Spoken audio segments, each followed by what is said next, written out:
Ni ceceni-ini ya borithi ya Karuri kaunti-ini ya Kiambu kuria Mwikuirwo wa kunyita atumia na airitu kiahinya aikitio ngono thutha wa atumia na airitu Makiria ma 5 kuhura riboti uria mundurume uyu wetwite thenge ya icigo itiganite kaunti-ini ino kumanyita kiahinya na gucoka kumaiya thimu na mbeca. Kuringana na OCPD wa Karuri Kiboi, Makiria ma atumia na airitu 5 ari hamwe na kairitu ka ukurwo wa miaka 15 nginyanagia na riu nio meyumiritie gukurana Mwikuirwo uyu Francis Rimongogi wa miaka 39 ceceni-ini ya borithi ya Karuri.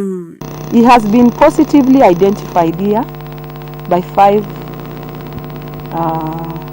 one girl, 4 women.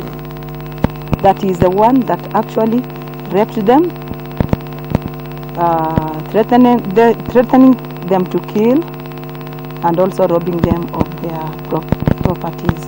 Kurerekana Mwikuirwo akoretwo akihenia aria mekorete mutego-ini wake ni kumandikithia wira no akinya kundu kwina githaka kana mutitu ni kwaratafanagiriria ciiko ici cia unyamu.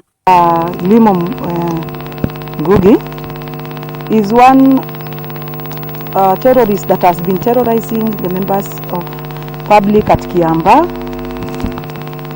By being tactical, he's been using a way of luring women and girls to plantations in pretense of taking them for employment as house girls. Thutha wa kuhama kurerekana Mwikuirwo aracokaga kaiya thimu mbeca hamwe na kuhurira thimu andu a nyumba ya atumia acio na kumetia mbeca. Ngugi is a serial rapist that is giving a consent on his rape activities and even testifying that he's actually the one that raped them.